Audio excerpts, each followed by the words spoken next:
Hi everyone. I should come with a health warning that I might be detrimental to your mental health after listening to this. But I will say now, in case I forget to say later, because I get called Dr. Doom, that I'm going to talk about how we need to change, and doom is what happens if we don't change. Okay, my message isn't the doom. My message is if we don't change, then we've got doom to worry about. So I'm worried about this kind of climate myopia that we're seeing at the moment, or carbon myopia. We're sort of concentrating, and when we've got commissions and we've got every story that's about the environment seems to be about climate and nothing else. And just a reminder that there isn't just a climate crisis. It's an overconsumption and overshoot crisis. And climate change is just one symptom of that. And there are all of these other crises, existential crises that are threatening us just as much. And how we were responding by having this myopic view, then we are I've circled a couple of things there that are other existential crises that we're going to miss out on if there's this kind of narrative out there that all we have to do is adopt net zero. And I'm going to sort of talk about the reality of that. And I also wanted to another way of thinking about this is, say you've got a car and you go out there and it's got 4 flat tires and you can't go anywhere, right? So there's way more than 4 tires on this car, but 4 will tell you the story. So what we're going to do is we're going to fix one of these tires, which is the energy issue. The supposedly by this renewable energy or this net zero thing is going to fix one of these. So we fix one tire, we pump up one tire on the car. We're still not going anywhere because we either fix all of the tires or we don't fix any of them, because just fixing one's not going to get us anywhere. We're still going to go out there and the car's still not going to go anywhere. And EVs are a really good example of myopia, of exhaust pipe myopia, where you solve one problem, which is the greenhouse gases coming out the exhaust pipe on the car, but you just turn a blind eye to all of the other problems with having a vehicle that runs around on and the roads that you need to run it on. And every part of that vehicle, it's got a ton of battery in it. These new ones that can do 600 Ks, got 1 ton of battery, which is all made up of critical minerals, and you need the tires and the road and the plastics made from fossil fuels. Every part of that thing is made from fossil fuels. So that's the idea of this myopia. It's a poly crisis that we're facing. It's not just a climate change crisis. We've got diseases, biodiversity loss, climate change that you've seen before. This big one it's a big part of my world that I deal in, and that's in agriculture, and this massive increase in livestock on the planet and humans as well. So that 97% of the biomass of animals on the planet is us and the animals we eat. And just to put that into sort of another way of thinking about it, that's 2.5 kilograms of wild land animal for every person on the planet. Every one of us, 80 or 70 or 90 kilograms of us, there's 2.5 kilograms of wild animal. We've just changed so much, and it's all through fossil fuels that we've done that.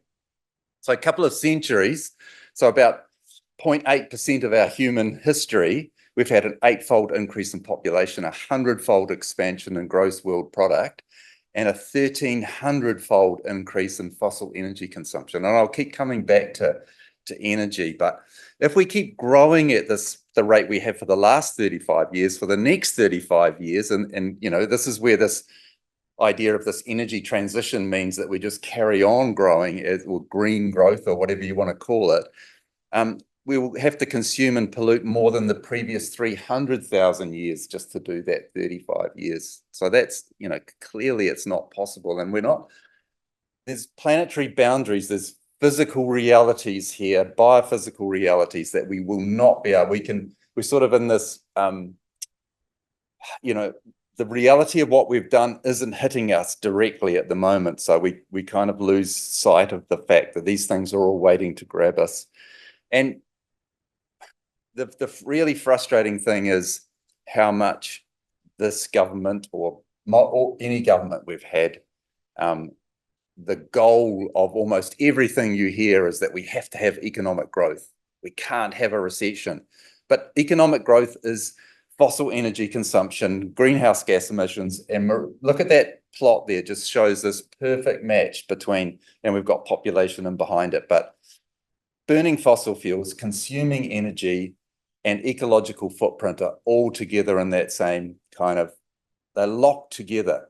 Economic growth is about, the best measure we have of environmental harm is GDP. It's the best metric of all of them, GDP. So what we're trying to maximize, GDP, is maximizing destruction of the planet. The classic for me, and I just want to cry every time I hear it, but once every year or so, ANZ Bank uses their truckometer to measure the health of the economy. So it's how many kilometers heavy trucks have done in New Zealand.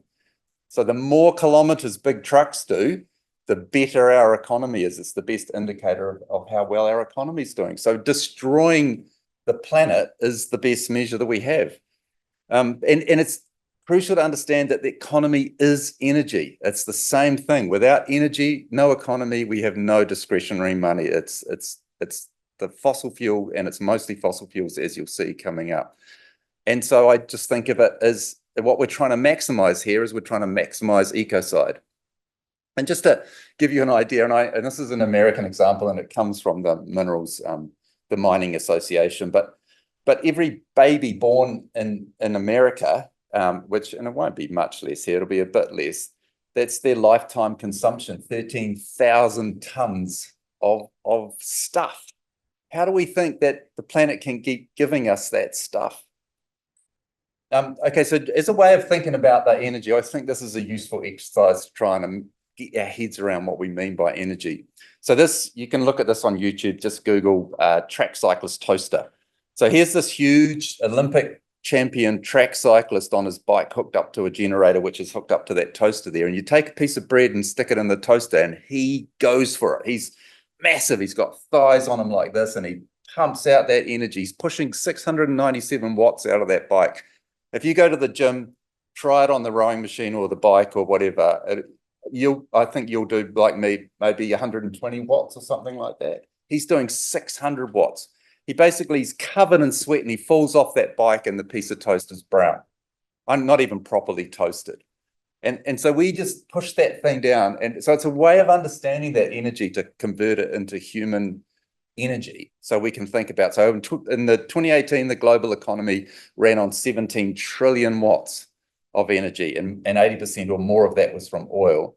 So that's equivalent to 500 billion workers that we have on the planet if we take into account this, thinking of them as energy slaves. So that the energy that we consume, but converted to humans. So 500 billion human workers, and contrast that with, say, 4 billion actual workers.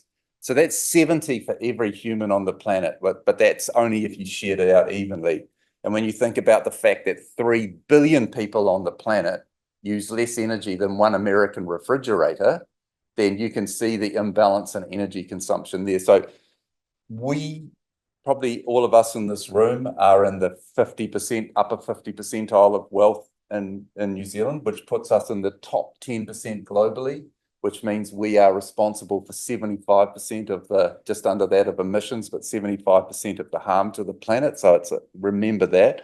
But so we go, say you go and fill up your car, like I've got a car, I've got a little Toyota Corolla. If I go fill that up, I might pay $100 to fill it up. I've just bought a human slave for 4.5 years for $100. That's how much energy is in that petrol tank. I don't have to feed the slave, and I don't have to house the slave. So each one of us has more slaves than any slave owner in history. They're energy slaves, and they make our lives really, really easy. But we just take it, but we get grumpy when we have to pay $100 to fill up the car. But they do so much for us. And if you worked it out, what you are paying for them, it's less than 1 cent, 1 New Zealand cent an hour that you're paying these slaves. And yet the economists don't even build this into their economic models at all. They just assume they'll say that of the world economy, 3% of it is fossil fuels, because but without that 3%, none of the rest of it would happen, and because we are not paying the true cost of it. And yet we've got to rapidly transition away from it. Okay, so you'll no doubt you would have seen all of the hype about such and such a country ran on solar, all of this hype that's coming out. But we're not displacing fossil fuels. We're just adding energy. We're just, as fast as we add renewables, or in fact, faster than we add renewables, we increase consumption. And you can see from that graph there, there's the renewables, that tiny little wedge down the bottom there. And it's not even making a dent into what's happening. I've got a couple of slides here. So all of the nuclear, hydro, solar, wind, biofuels, and other renewables built since 73 have only increased per capita energy consumption. So we haven't broken the back of it. 2010 to 23, we added twice as much fossil energy consumption as we did renewable energy. And I don't see this in any of the headlines. It's all about this this fantastic energy transition that we're having. None of this reality. I pulled this data up yesterday. It only goes up to 2023, but 91% of the energy consumption on the planet was fossil fuels, and 2.5% of that was wind and solar. So that's the reality.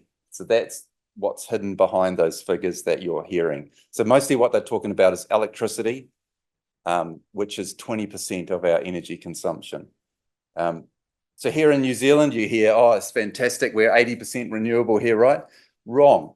20%, 28% of our energy consumption, our total energy consumption, is renewable in this country. And that doesn't include all of the embodied energy that's in what we import, all of the stuff, all of the utes and all of that kind of stuff. We're not talking about the embodied. This is just the energy consumption within this country. And see that top graph there?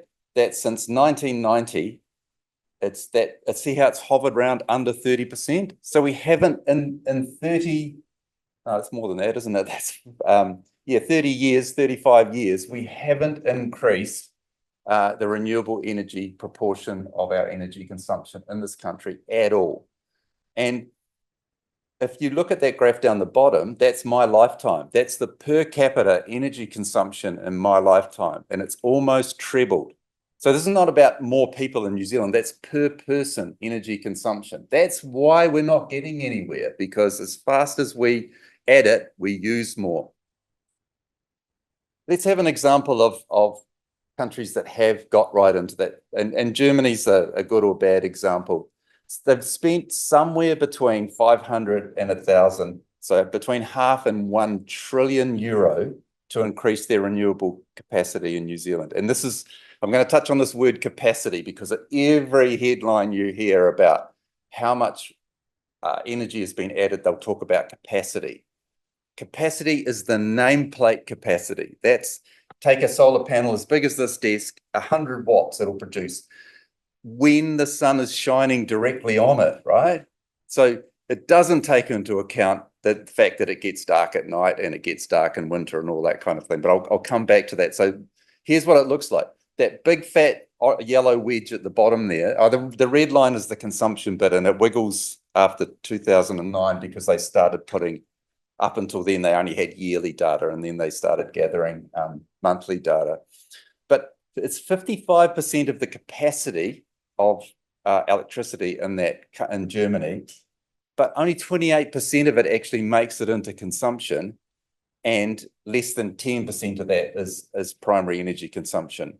So the declines, and there has been a bit of a decline in consumption because a lot of their manufacturing is not happening anymore. There's a bit of an economic decline happening in Germany, but they've spent that much money, which is 4 times the GDP of New Zealand, the annual GDP of New Zealand, to end up with 7.5% of their energy consumption is wind and solar. 88.2% of their total energy consumption. So you spent €1 trillion to get to 7.5%.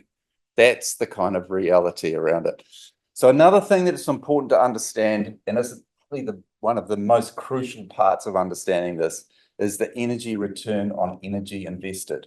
This is not return on investment like with money. This is energy. This is more central than that. Like every life form on the planet must have positive energy return on investment. Otherwise, it wouldn't be around. If that leopard runs around chasing those things for a week and doesn't catch one, it's dead. It's run out of energy, right? It's used more energy than it's got back again. Every life form has to have a positive version of that. And we've had this amazing blitz of fossil fuels where it's pretty much when we discovered it, even off Taranaki here, it just bubbled up out of the ground. So you didn't have to put very much effort in at all to get it. Now it's getting harder and harder and harder. And you can see that on that graph there, and that's projecting out into 2050, just how much more energy we'll have to put into getting energy. And that's from fossil fuels. So this is it's gonna have flow-on effects because all of the renewables that we're talking about are made with fossil fuels. And so if the energy return on investment for fossil fuels declines, so will it for the what we're making. And this is kind of showing it here. What this is plotting is the energy return on investment along the bottom and the net energy along the top. And you can just see oil going from basically 100 to 1. 1 barrel of energy to get 1 barrel of oil to get 100 back in 1930. Then the 70s, then the 90s, and it starts to come down. I've plotted, so tar sands and oil shale, about 2 to 3. So for every unit of oil you put into getting it, you get 1 or 2 units back again. It's just, it's not like, okay, say there was free petrol in Turangi, right? All you have, and you could drive up to Turangi and fill up with gas, and by the time you got back again, you would have used all that gas again. So it's not about money. It doesn't matter how cheap it is. It's the energy return on energy invested. And wind and solar, the lifetime energy return on investment of wind and solar is around 2. So you only get 1 unit back for 2 units back for every 1 you put in. And biofuels are right down the bottom there. I'll touch on that a bit more, but when you see, so this is another way of looking at it. And this is plotting emissions, greenhouse gas equivalents per kilowatt hour, plotted against that EROI, that energy return on investment. So where we want to be is in that bottom right box there, where hydro and nuclear are.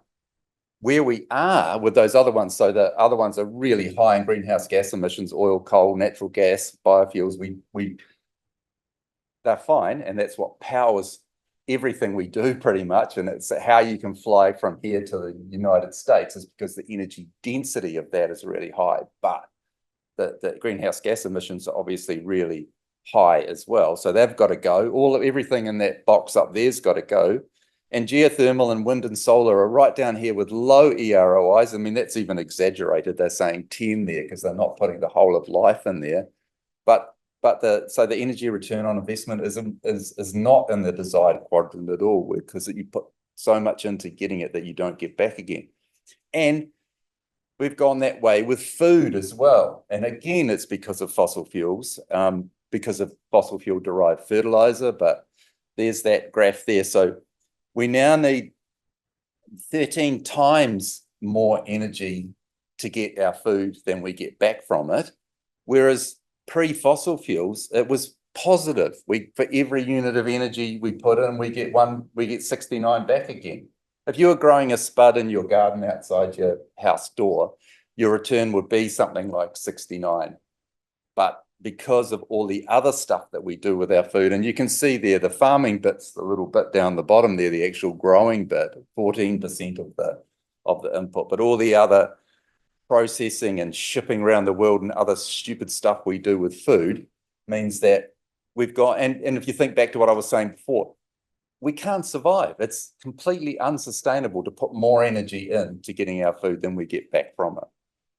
And so we're trying to bring that together. We've got 2 scary conundrums going on here. We've got all the easy oil. So take the upside down pyramid on the left. We've got all the easy oil. Now we're getting into the hard stuff. So we have to put more and more energy into that. Look at the triangle at the pyramid on the right. We've got all the easy copper and stuff. So in the materials, the metals that we need. So as we have to dig up more and more ground to get the same amount of material. So those 2 things multiply on each other and make it an exponential decline in what we can actually do, because you need more energy to dig up the stuff out of the ground, and then you have to dig up more stuff out of the ground to get that same amount out of it. And those two things work together. So if you look at that, what that little graphic down the bottom is trying to show you, that the crucial thing to the kind of rich societies and rich economies that we have is the orange arrow that says discretionary. So the more and more money, the more and more energy you have to put back into the economy to get that same amount out, squeezes that discretionary arrow. And we're seeing that happen. I think this is what's driving the global recession at the moment. It's only being held up by debt that's kind of keeping things going. This is the real stuff that you can't mess with. And as time goes on, that arrow shrinks and shrinks. So I mentioned copper. I think that's a really good example of the limitations of what we think we're going to do. So you can see there that copper is highly important to energy transition for most things. It's moderate for a couple of them, and it's only low for hydrogen, and that's not even an energy source. So in the last 25 years, the cutoff for copper mining has gone from 3 to 0.1%. So what we would never have bothered mining before, we now go back to, and we have to work harder and harder to get it. As an example of how that energy input keeps increasing. In Chile, which is where most of the world's copper comes from, between 2001 and 2017, fuel consumption went up 130% and electricity went up 32% per unit of copper that you get out of the ground. And looking forward, it's just going to keep on going up, of course, because it gets rarer and rarer. At the moment, the RMR, which is the rock to metal ratio, this is the global average, is 513. So you have to dig up 513 truckloads of stuff, take it somewhere, process it, uses a lot of water and energy to get 1 truckload of copper out of that. And the thing to remember is that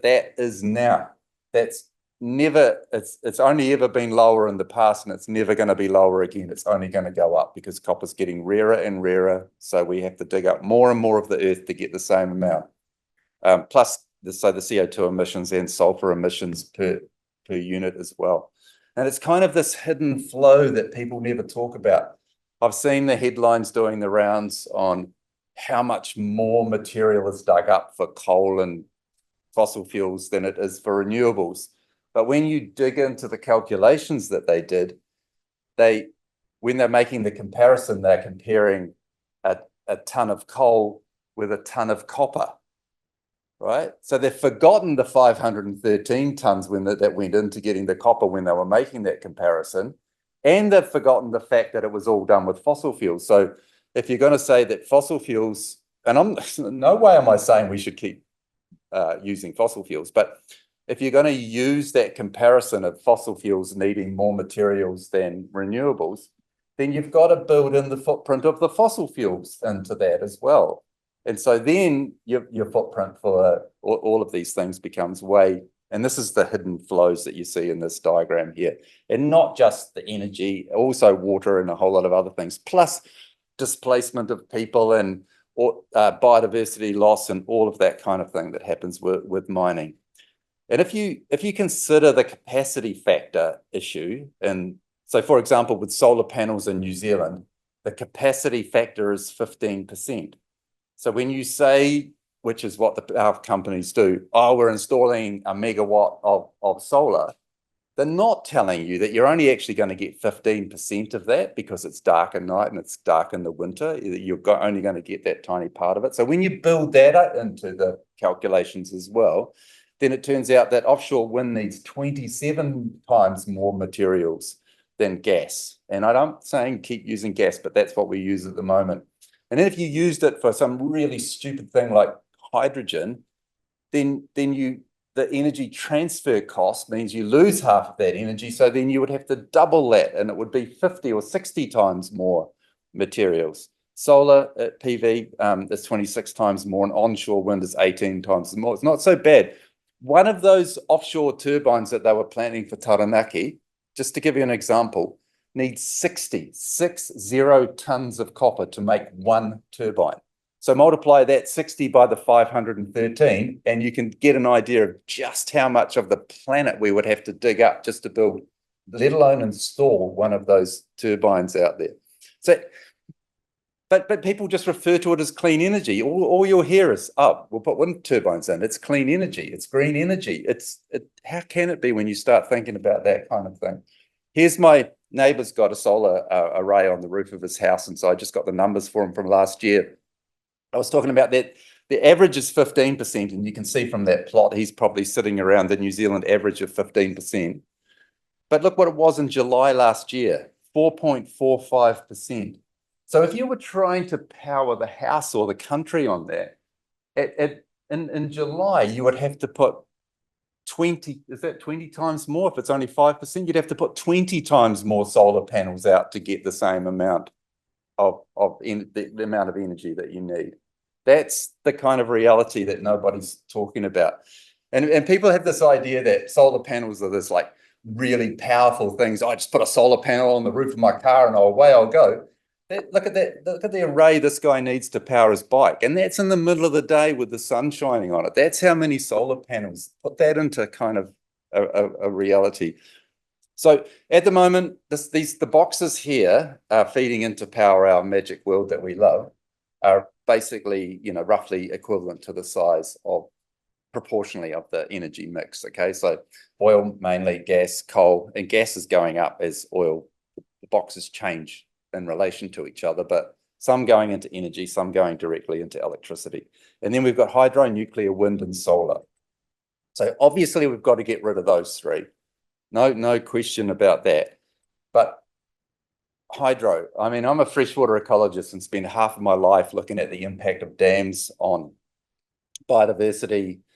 Well, I mean, you look at the human impacts in places like China of dams and the displacement of people and all that kind of thing, but physical impacts. But one thing that keeps being forgotten all the time, and recent research has shown that, so in New Zealand, they were talking about Lake Onslow, right? They were going to create this lake. We're fighting at the moment Ruataniwha Dam again, which is going to be where you flood natural landscapes and turn them into hydroelectric dams. All of the living material in there will be sitting at the bottom of the lake, become anoxic and give off methane. So what the research has shown for, on average, the first 10 years of the life of a lake for hydro, the methane given off will wipe out any advantage of the renewable energy that you're creating from that dam. So after 10 years, it'll start to win, but you just add that to all the list of other harms that it do. Nuclear, I mean, it's a whole other argument. We could spend all day on that, but it's incredibly expensive. The last big power plant that got opened in France took 35 years to build. I think it's operational now. 35 years from start to finish to get that going. Wind, I touched on it, the big installation environmental. I was the ecologist for Palmerston North Council for the first three big wind farms that went on the Taurua Ranges there. And so I have a pretty good knowledge of a lot of the impacts that go into putting those things in. So then the costs, and remembering also that every solar panel, wind turbine, everything that we import into this country, all of the emissions and the energy costs go onto the country that it came from. So we can pretend here that we're clean and green by bringing these in, but the costs are being borne in another country. And our balance sheet looks okay on emissions because we haven't counted the emissions of what we're bringing in. Low EROI, and it's going to be declining. Solar, big footprint. I've touched on what solar is all about. Then we have biofuels. The trouble with biofuels is, and I'll give you some examples coming up, but the energy return on investment is tiny. But you got to use, so by the time you, in many cases, chop down the trees to grow the crop to then turn into biofuel, every step of that process using energy and requiring fossil fuel derived fertilizers, by the time you get the fuel from it, you may as well not bother. You'd be better off burning the fossil fuels than you would be creating the biofuels, because there's more energy goes into that and more harm. Plus, we need that land to grow food. Hydrogen, it's not a source of energy. It's a carrier of energy, and it's got lots of problems. It leaks out of everything that you put it into. It can basically find its way through any joint. It's very volatile, dangerous, and it's just an energy transfer mechanism, but a very, very inefficient one. Biomass, we are burning more, we are using more wood now than we ever had in history. And I probably should say we're burning more wood, we're using more oil, we're using more gas, we're using more coal than we ever have before. Okay, so there has been no transition. Don't think for a second there has been, because it hasn't, and despite all of the hype. Geothermal, yeah, but it has a lifespan as well. You Google geothermal and it says it's infinite, but then go and look at the reports. If we've got about 200 years left in Wairaki, and then we won't have it anymore. So it doesn't last forever. And of course, the crucial thing here is that all of those options are made with fossil fuels. Anyone who tells you that solar panels are cheap, ask them how much would a solar panel be made by solar panels. Well, for a start, you can't do it because you can't get the temperatures. But even if you could, they would be so incredibly expensive that would be unbelievable. I also hear lots about, but we can recycle stuff when it comes to that, the copper and that kind of thing. Yeah, you can, but you have to mine it first. Like you can't. When I see the calculations, they go, well, in 2050, we'll be able to recycle the copper. But yeah, you had to mine it all in the first place. You can't recycle until you've mined it. So yeah, at some stage you can do that. Now I wanted to touch on the other one of our delusions, and that is the emissions trading scheme. So just take this really simple graphic from Ministry for the Environment, and you've got CO2 emitted from your factory or whatever it is there. The government runs this bank of New Zealand units, and then you absorb them with trees. So basically, we write off 20-something% of our emissions by saying that we plant trees to offset them. I want you to think about a tree. If you plant a tree, you'll take up carbon. No doubt about that. I'm not denying that for a second. But there was a tree there before that, right? So when that tree grows, it's going to take up carbon, but it'll only take up the carbon that was lost from the tree that was chopped down before. There's not a single gram in that process of fossil fuel that was captured in that process. Okay, every tree is just replacing the tree that was there before. So there is no offsetting with trees. It's simply, there are two sources of carbon basically that go into the atmosphere: burning fossil fuels and chopping land use change, draining wetlands and chopping trees down and all that kind of stuff. So we capture that cycle that was going on before we added fossil fuels is what we do by chopping down trees and replacing trees. That's a cycle. That does not count for any of the fossil carbon that you've added into that system. And so here in New Zealand with our emissions trading scheme, well, we don't talk about that. That's not 55% of our emissions are methane, and we don't even count them. They're not included in the ETS. They're a free giveaway to the agriculture sector.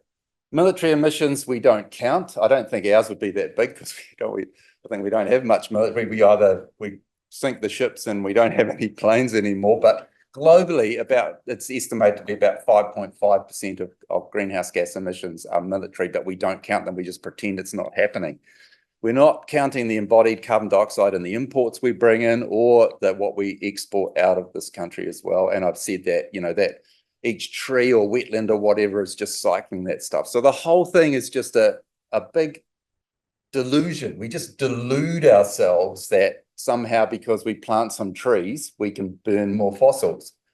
And that's when a tree becomes a dangerous tree. I love trees. Trees are fantastic for every reason under the sun why trees are good. The dangerous tree is one that's planted so that you can fly to London or whatever, or convince yourself that you've done a good thing and you can burn some fossil fuels, which is what we're doing by having net and gross emissions and using the trees to, we're just basically saying we can burn now and pay later. There's a whole lot of stuff, and I could spend half the night on these negative emissions technologies. So, okay, so if we can't capture it with trees, we're just kidding ourselves. How can we capture it? Well, we've got these ideas that we could do it, but when you work out and you look at it, then they don't actually do it. And here's the biofuel example that I was going to give you before. So we almost had a biofuel mandate here, which would require us to put in some biofuels in our fuel mix, but they've got it. There's a requirement in the States and the European Union. So to meet the European Union's requirements for biodiesel, they chop down a whole lot of forest, equivalent to the area of the Netherlands, 10% of the remaining global orangutan habitat, 381 million tons of CO2 equivalent were lost in that process to the atmosphere. So it was 3 times higher than if they'd simply just not bothered and burnt the fossil fuels instead. But this is a perfect example of our delusions, where we'll delude ourselves that we've done something good by putting biofuels in there because we don't take into account so 254 million tons more emissions than if we hadn't, if we've simply done nothing. And all over the world, the reality's starting to hit about that it's just not worth doing. It's just pretending. And then we get into this offsetting and trading, and then every day just more and more reality comes out about how we're just shifting, giving our problems to other countries. We're involved in this huge self-delusion game here. And a few organizations around the world are starting to get onto this idea of net zero being actually a dangerous delusion. You know, delusions are right. And I would not be talking about about the impacts of renewable energy. I'd be neutral about it, except for the fact that everyone I talk to feels like we don't have to change because we've got this magic renewable energy coming. You know, it's that worries me. That's what makes me angry about it. And with net zero, oh, we're all right, we can carry on like this because we've got net zero. It's going to be there by 2050. But so we're turning a blind eye to all of the impacts of this offsetting, and there are huge impacts from it. It's just a grand delusion for us. And these guys this is James Dykes, one of the climate scientists who's really speaking out about this. It's dangerous because it's delusional in the same way that those trees are deluding us into thinking we can carry on flying or doing whatever we want to do. So the net zero is a complete scam. We have no way of at any kind of meaningful scale of capturing carbon out of the atmosphere and putting it away for good. There is not, and there will, I can't say there never will be. You can do it on the books, and theoretically and practically you can bury it in the ground where we got the oil from. But what's happening is that where it is happening at a tiny scale, it's just being used to pump out, you know, the oils. They're being used in a sort of a fracking process to push it down to get more oil out of the system, which is negative anyway. And it won't necessarily stay down there. And you know how I talked about how the energy return on investment for fossil fuels is dropping really fast? Well, it takes about half of the energy to get the carbon out of it.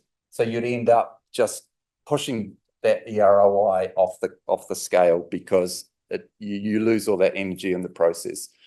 Okay, so net zero is burn now, pay later. And the options are carbon capture and storage, which just don't work because of EROI, because of leaching, because of more fossil fuels, and because it's not scalable. You've got these projects like BECCS, bioenergy, carbon capture and storage. And when you look at the reality around that, it's actually worse for everyone, for people and for the planet to do that.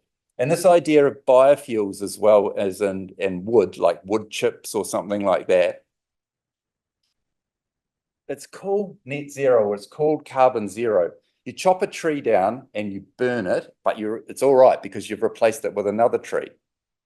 But that's going to take 30 to 50 years for that tree to capture the carbon that you burnt now. So we don't have 30 years for the carbon to be taken up again by that tree. So it might be carbon zero in the long term, and still that tree's got to not burn down, and you know all of the other things that we're going to expect. That tree's going to grow in a you know, it's got to keep going to be able to do that. So that's not a way out either. And so the other net zero scam is, oh, we can offset by creating renewable energy. Well, options. Well, I hope that I've kind of pointed out the traps with that. So what we have to actually do is reduce emissions, not pretend. How are we going with that? Sorry, I don't have New Zealand on this graph here, but this is some great work, and we're pretty similar to Australia. The little red bit there is what we've done, and the two big bars are what we need to do. And these are annual CO2 reduction rates. And we're not even, see how tiny we are in comparison to where we need to be? And I think this is because of the delusions. We're not making the changes we need because of those delusions. So I've got this thing I've been on about. I'm writing an article called Electrifying the Titanic. So you imagine, and I was on this panel at EDS last week with all these gung-ho renewable energy people. And then I said, well, yeah, you're down in the engine room on the Titanic. You're doing a great job, right? You're going to stop the Titanic running on coal, and you're going to electrify it. But what you have forgotten is that all you're going to do is get the Titanic faster to the iceberg to crash, because and if you think about that Titanic kind of analogy, the deck chairs we're arranging the deck chairs, or the government's arranging the deck chairs on that, while those guys are down there repowering the engine. We're still powering on towards the Titanic, towards the iceberg. So just think about it. We could electrify chainsaws, we could electrify logging trucks, we could electrify ships that cart all the wood around for us, but that won't stop the deforestation and the land use change. We could electrify fishing boats, but they're still going to fish out the oceans. We could electrify our agricultural system, but that won't do anything about the planetary capacity overshoot, the biodiversity crash, the plastic and emerging contaminants pollution. It won't limit soil erosion and degradation. It won't do anything about energy negative food, groundwater pollution, depletion, pollution, phosphate depletion, freshwater eutrophication, dead zones in the ocean, invasive species infiltrations. I could go on for a day about what electrification's not going to fix. And yet it will increase nuclear waste, exponentially increase all of the mining that we do on the planet and the transportation of that, and the critical minerals that we're going to use up in the process. So that's why I'm angry about these delusions. And that's why we've got to understand that, you know, I'm not anti-renewable. I know that renewables are going to be part of our future. I want us to just call them rebuildables, not renewables, because they do all have to be rebuilt. But the only thing, as Bill Rees says, the only thing worse than the failure of green renewable energy transition would be its success. Because the thing that's allowed us to destroy everything and to be on the edge of all of those existential crises is excess energy. It's excess energy that allows us to do all the harm that we do. So anything that allows us to keep doing that is going to be a negative thing. Nate Hagen says it beautifully, I think. Renewable energy can run civilization. Yep, just not this one. That's the reality. And I have so much sympathy for the Just Stop Oil crowd, and I totally support it, and I know that it's true. But as long as you understand that just about everything in this room in your life comes from oil. So you could stop using oil for transport, maybe magically, if all this magic renewable energy came along. But it's not, when you take a barrel of oil and you convert it into diesel and jet fuel and all of those things, and the bit that we use for roads and the bit that we use for plastic, they all kind of cross-subsidize each other. You can't just take part of that barrel.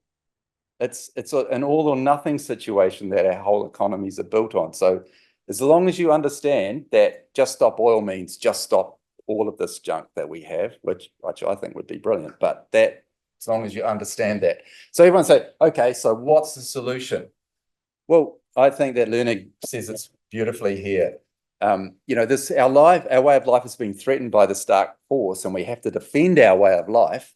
What is this dark force? It's our way of life. So if your idea of a solution is come up with some way that we can carry on living how we are, then that's not a solution. That's doom. You know, that we've got to stop living how we are, and any way we think we're going to carry on doing that is going to be impossible.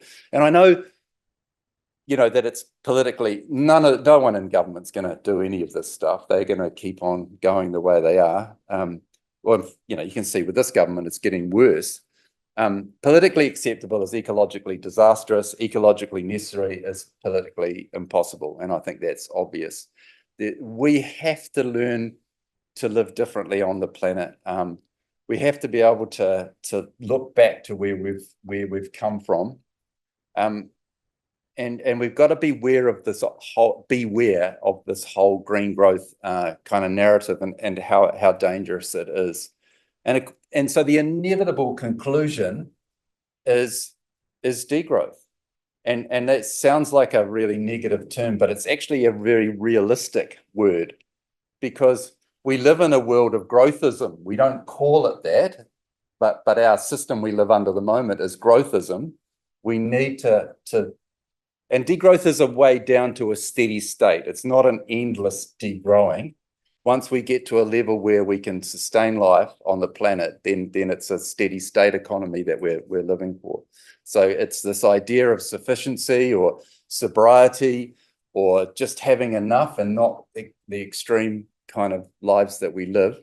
Like I've tried to explain it as what I'm talking about, that the changes that we need to make are not radical. We need to understand that how we live now is radical. This is radical, not the kind of what we have to do. Okay, so that's probably enough of a rant, and I'm happy to take some questions and be challenged. Thanks.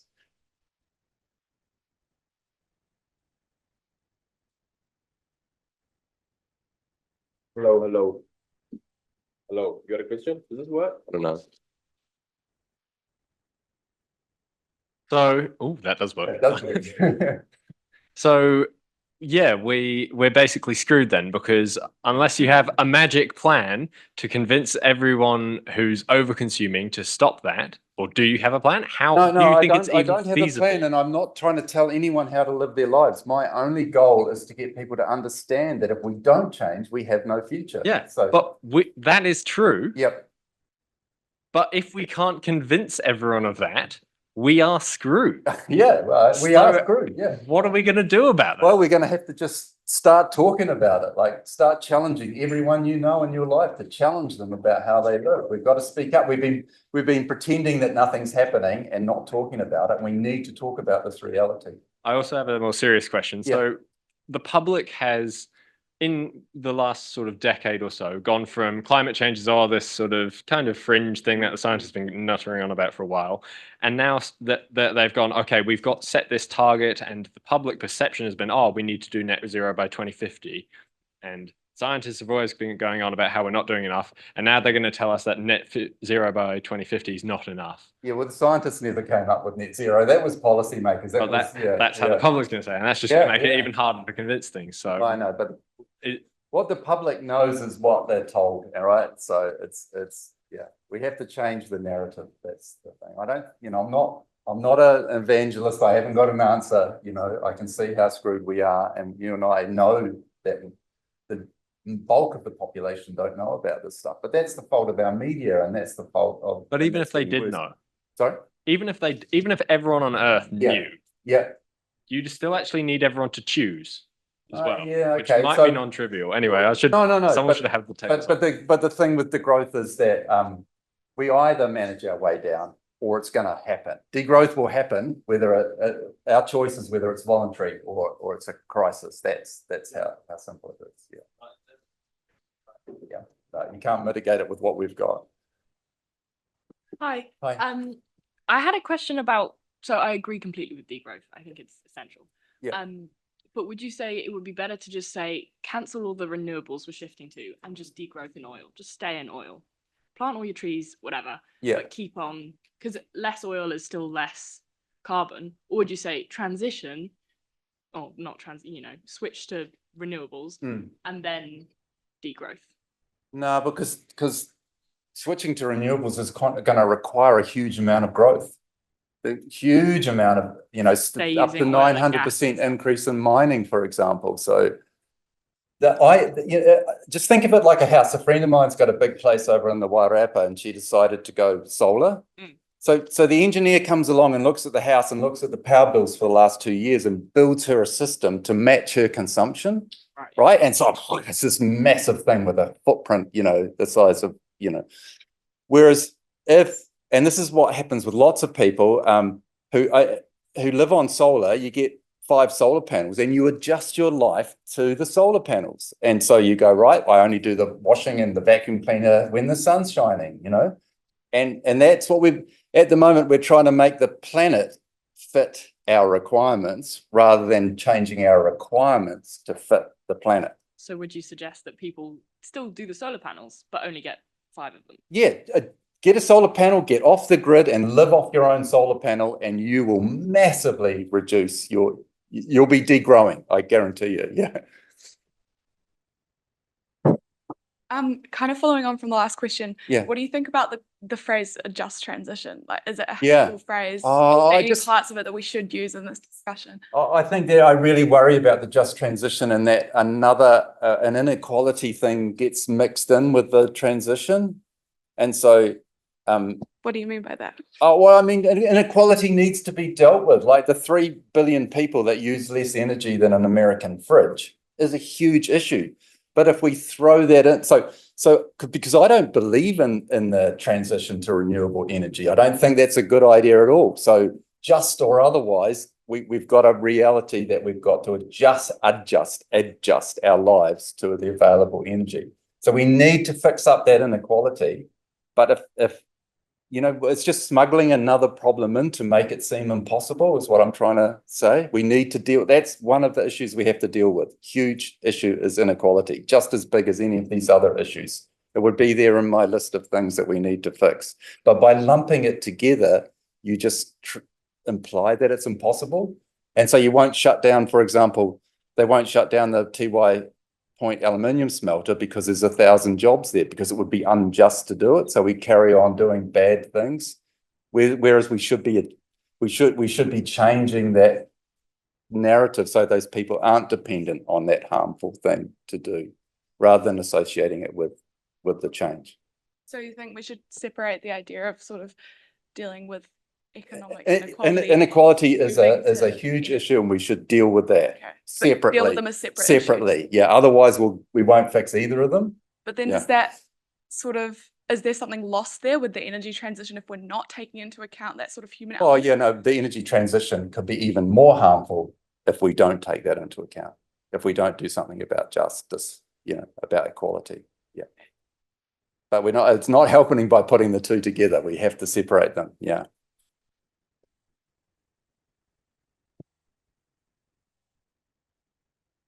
That's some good skills here. One of the arguments that I've heard against degrowth is that our productivity and efficiency in terms of resource inputs to production outputs and consumption outputs is increasing over time. So it would be possible to kind of keep our inputs the same, Yeah. but or even decrease the inputs, but Yeah. still have our consumption So increasing. this is the decoupling argument, right? Yeah. What are your thoughts on that? Well, no, it would be great if it was real. But there's this thing called Jevons paradox. Have you heard of that? So cars are a great example, right? Petrol cars, I mean, way more efficient than they were 50 years ago, but we have way more of them. So the net effect is way worse. Efficiency didn't change anything because every bit of efficiency gets taken up. Heat pumps, wonderfully efficient at taking energy and turning it into heat. But you have this thing called Jevons paradox and the rebound effect, which means that when people install it, then suddenly on a hot day, they think, oh, I'll just turn on the cooling part and, oh, it's just so cool. I flick a switch, I'll have it on a timer, it's going all the time. When you look at the data, we actually use more energy total because the thing is more efficient, the process is more efficient, but being human, we just use more of it. And there's just 1,000,001 examples of the paradox that means that if we make it more efficient, we just do more of it and end up worse off. Okay.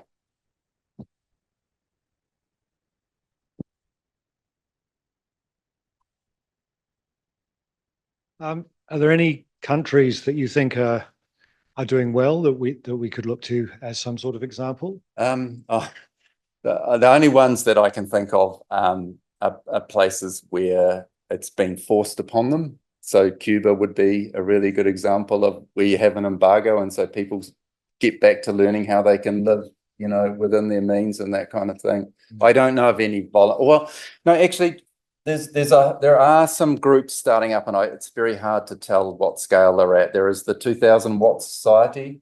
There's Sobriety Society in France. So people getting together, getting back to that community type sharing of everything, sharing of tools, sharing of food, sharing of all sorts of stuff.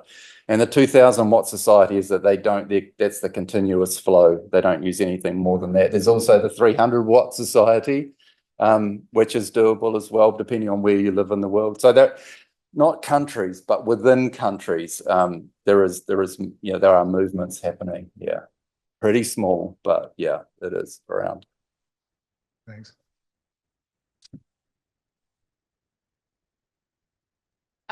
Just talking about like the heat pump and the solar Yep. panels, do you think there's a responsibility on manufacturers to sell people sort of like a restricted version of these technologies? So a heat pump that doesn't have a cooling setting, Yeah. or a solar panel that can only create so much energy, because then that encourages people. Yeah, no, you wouldn't have to do it with solar panels because they do only create that much energy. No, but that would have to go with a whole lot of stuff around making them, fixable, and making them last longer, because there's just a big impetus at the moment to make things that break down really, really quickly, because then you can sell more of them. You know, like there's a whole lot of stuff that governments could do at a legislative level to stop us stupidly wasting, all of the stuff we do on all of the junk that we buy. So, yeah, I'm just thinking about the responsibility factor as well. Like, it's not just about the individual person, but you think that there's also responsibility on the manufacturer. Yeah, I know for sure, but there should be, but there's nothing unless you legislate. They don't have a conscience. Corporates don't have a conscience. No. Yeah. Okay, I think we'll do 2 more questions. Yeah, Mike, I've followed your journey almost in parallel, I think, over the years. Yeah. And it's been wonderful. I'm retired now, but in the last few years of my career, I was an energy engineer and thought I was doing God's work, okay, by efficiency. And we had a government organisation called ECA, the Energy Efficiency and Conservation Authority. You've heard of that. And I believe that they were also doing God's work in the sense they were going to save the planet through efficiency, until we learned about Jevons paradox. Yeah. And now, if you go onto the ECA website, you see nothing about saving the planet. No, you We see a learned, lot of of course, corporate that the ECA sponsors. thing was set up Yeah. quite explicitly for growth. Yeah. Efficiency is about growth. And coming back to that, of course, the thing that we're talking about, scientists and climate change, my personal opinion, and I've shared the journey with Mike in a wonderful way online. I've never met him before, but what I know is the economists. I think our current economists are the devils incarnate. And the reason is really simple, is that they claim to be a science. They even claim to have a Nobel Prize, which is complete rubbish. And scientists and engineers have this concept of boundary conditions. You put a bridge up and you have a beam across the bridge, and you know that if you put too much weight on it, it's going to break. It's fundamental. So we put some safety margins on it, but we know that that's a boundary condition. Current economists do not understand that. How can you possibly have infinite growth on a finite planet? That's the most fundamental question that's way up here. Yeah. It's heavenly. It's above everything. So I want all of you young people to go around, and every time you come across an economist, you challenge them and say, how the fuck can you present yourself as a serious person when your whole philosophy, your whole dogma, your whole religion, let's call it a religion because that's what it is, it has no basis on scientific fact whatsoever. I've got to defend. Some of my best friends are economists, and they're not all the same. The trouble is that what the media goes to, and you watch it, they're bank economists. Every time they talk, so I wrote an article recently in The Conversation about this, that if the media and the government, instead of going to economists with every question, went to ecologists and asked them the same question, we wouldn't have any of the problems that we have at the moment. But it's the bank economists that they go to. So I said that we would have one more question, but the pizza's here and it's 5:30. So I think that we're just going to wrap this up. I've got a koha for you, Mike. Thank you very much for coming Thanks very and much. giving a presentation. Final round of applause. Thank you.